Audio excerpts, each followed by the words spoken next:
laakiin waxa idin sheegaya gibigiin waxa idin xukumo maareeyaha marka inta joogtaan kulligiin waxa hoos tagtaan maareeyaha asaga idin xukumo waxaan leeyahay maareeyii hore la bedelay Cabdiqaadir runtii waa dadaashay waa ognahay waxaad qabatay waan aragnaa maalinta xilka la wareegayay waa fadhiya aniga wasiirka macdanta ahaa wasiir gaadiidka waxa wasiirka maaliyadda maalintaas ahaa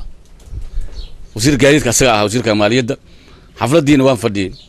maantana xafladda lagu soo tin lahaa anigoo ka wasiirka oo ku soo bedelay ayaa oo amar dawladeed kugu bedelay ayaa haddana ka qayb galay xafladii waa sida dawladda lagu yaqaan waaye maaraha cusub waxaan leeyahay Cabdullaahi adigana shaqo badan ku taal Cabdiqaadir meelo keenay runtii la taaban kara inaad ka sii dhaqaajiso adaa laga rabaa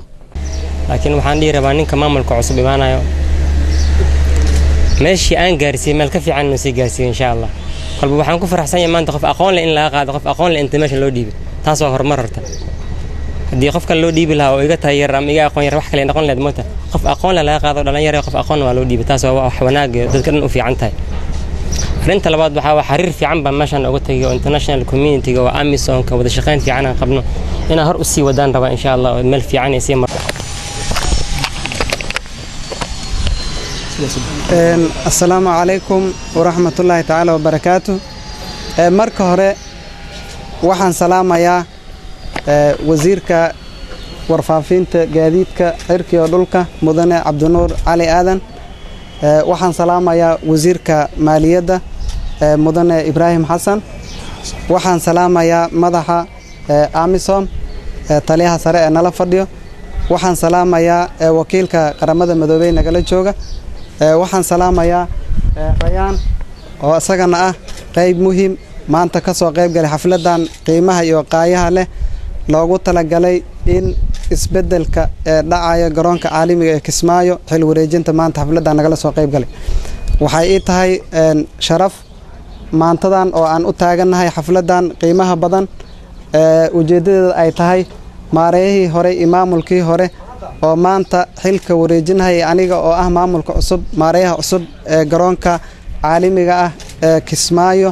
ee dawladda Jubbaland farxad weyn ay ii tahay waxaan salaamayaa gaar ahaan maareeyihii hore ee xilka wareejiyay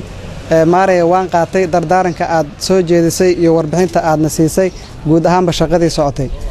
ama baad salaan kadib waxaan u maleynayaa maalinta Cabdulqaadir oo garoonkan uu kala wareega maareeyay hore Axmed Carab ninka aqli leh uu garanay garoonkan qaabku ahaa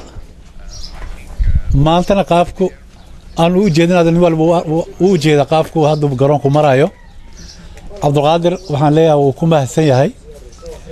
wuxuuna mudan yahay in loo baahdo celiyo ama loo baahdo ay arintu tahay in mahadnaq loo celiyo sababtoo shaqo badan uu ka qabtay ومحسنية وماريه هوري عبد القادر ماريه عصب عبد الله جقدون له وحنو مالينا يا واني صاحب كينا آدان وقرانينا ورقي صوري سي جبلان او قدية دي فرسمة دا إيقاد وصدح دا صنع جامعة دا فليه marka maanta hadii garoonka loo soo magacaabana waxaan aaminsanahay inuu shaqadan uu qaban karo oo si fiican uu qaban karo laguna aaminsan inuu qaban karo uu qaban doono insha Allah taala